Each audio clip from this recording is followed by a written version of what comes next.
Hello అండి, అందరు ఎలా ఉన్నారు? బాగున్నారా? అందరూ బాగుండాలి, అందుట్లో మేము ఉండాలండి.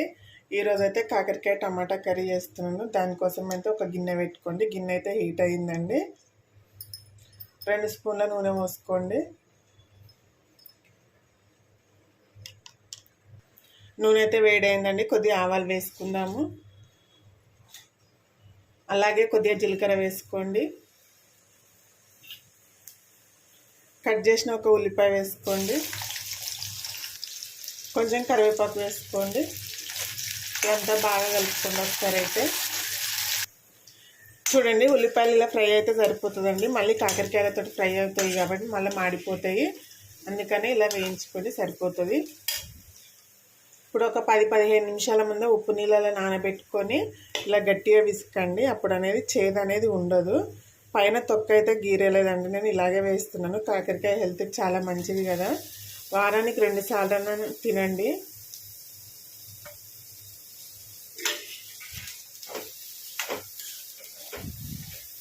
పొట్టు గీరేస్తే మొత్తం ఏముంటుందండి అందులో. పొట్టుతోనే కట్ చేసుకోండి. చేదు అనేది అయితే ఎక్కువ ఏముండదు, తగ్గిపోతుంది. మీకు టైం ఉంటే 1/2 అవర్ కన్నా ఎక్కువ నానబెట్టుకున్నా ఏం కాదండి. గట్టిగా విసికేయండి. వాటర్ అనేది టీ గ్లాస్ అన్నీ వస్తాయండి మీరు గట్టిగా విసికేస్తేనైతే. కాకరకాయలు అయితే మూత పెట్టకుండా మగ్గనివ్వండి. మూత పెడితే చేదు అనేది ఇందులోనే ఉంటుందండి. నేను ఎప్పుడు చెప్పే మాట ఇదైతే. ఒక 4-5 మినిట్స్ అయితే ఇలాగే ఫ్రై చేయండి. చేదు అనేది చాలా వరకు తగ్గుతుందండి. మీరు ట్రై చేసిరో లేదో నా వీడియోలో చూసైతే చేదు అనేది అస్సలు ఉండదు. చాలా బాగుంటుంది. పిల్లలు కూడా బాగా ఇష్టంగా తింటారు. చూడండి, కాకరకాయ ముక్కలు అయితే బాగా మగ్గినాయి కదా. మధ్యలో మధ్యలో కలుపుకుంటూ ఉండండి, మాడిపోతాయి లేకపోతే. చూడండి, మంచి కలర్లోకి అయితే వచ్చినాయి కదా. ఇప్పుడు పసుపు వేసుకున్నాము. ఒక 1/2 టీ స్పూను. 1/2 టీ స్పూన్ వేసుకోండి. చితక్ కొట్టిన ఒక వెల్లుల్లి రెబ్బలు వేసుకోండి, ఒక 3-4. అల్లం వెల్లుల్లి పేస్ట్ కన్నా ఇలా వెల్లుల్లి రెబ్బలు వేసుకోవడం వల్ల చాలా టేస్ట్గా ఉంటుందండి కర్రీ అయితే. ఇవైతే మంచిగా వేగిపోయినాయి కదా. ఇప్పుడు కట్ చేసిన టమాటాలు వేసుకుందాము. ఒక 4 టమాటాలు వేసుకోండి. ఇలా చిన్నగా కట్ చేసి వేసుకోండి. ఇప్పుడు మూత పెట్టుకొని ఒక 5-6 నిమిషాలు మగ్గనిచ్చుకోండి. టమాటాలు కాకరకాయలు మొత్తం మంచిగా కలుపుకొని మూత పెట్టేసుకోండి. టమాటా ముక్క అనేది మెత్తబడాలండి. మెత్తబడినాక కారం వేసుకుందాము. టమాటా ఎంత బాగా మగ్గితే కూర అనేది అంత టేస్టీగా ఉంటుంది. సో ఇప్పుడు మూత పెట్టేసుకుందాము. చూడండి, టమాటా అయితే బాగా మగ్గిపోయింది కదా. మధ్యలో మధ్యలో కలుపుకుంటేలా టమాటాలు మెత్తగా మగ్గనివ్వండి. అప్పుడే కూర అనేది చాలా బాగుంటుంది. ఎల్లిపాయలు ఇలా మధ్యలో కనిపించాలండి. తినేటప్పుడు మంచిగా అనిపిస్తుంది. టేస్ట్ అయితే అద్భుతంగా ఉంటుందండి. ఇప్పుడు ఇందులో కారం వేసుకుందాము. 1 టీ స్పూన్ కారం వేసుకోండి. మీకు సరిపడినంత వేసుకోండి. లేదంటే కూరకు సరిపడే సాల్ట్ వేసుకోండి. మనం ఆల్రెడీ కాకరకాయలు నానబెడతాం కాబట్టి దాన్ని చూసి వేసుకోండి. సరిపోకపోతే తర్వాత వేసుకోండి. ఇప్పుడంతా బాగా కలుపుకుందాం ఒకసారి.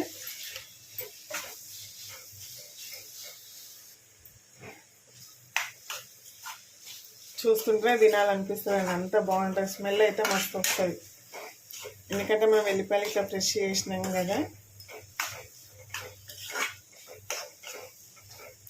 ఒక 2 నిమిషాలు మగ్గనివ్వండి. దీన్ని కొద్దిగా చింతపులుపు వేసుకుందామండి. కర్రీ ఇంకా టేస్ట్ రావడం కోసం అయితే ఉప్పు కారం అనేది మంచిగా మగ్గనివ్వండి. చూడండి, మంచిగా మగ్గి నూనె ఇట్లా పైకి వచ్చింది కదా. ఇప్పుడు కొద్దిగా చింతపులుపు వేసుకుందామండి. జస్ట్ కొంచెం వేసుకోండి. టేస్ట్ అనేది ఇంకా బాగుంటుందండి.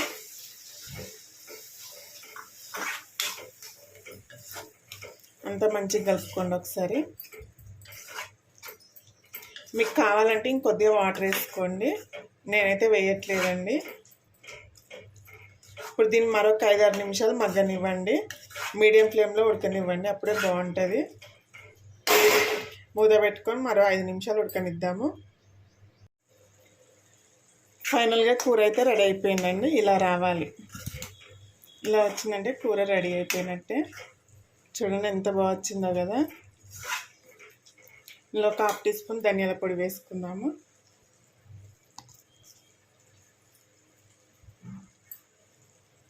పావు పావు టీ స్పూన్ వేయించిన జీలకర్ర పొడి వేసుకోండి.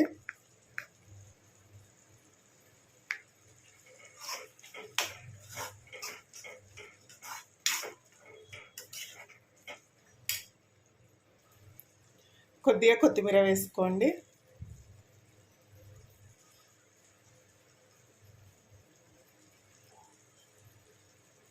ఓకే అండి, వీడియో నచ్చినట్టయితే ఒక లైక్ చేయండి, షేర్ చేయండి, అలాగే మన ఛానల్కి సపోర్ట్ చేయండి ఫ్రెండ్స్.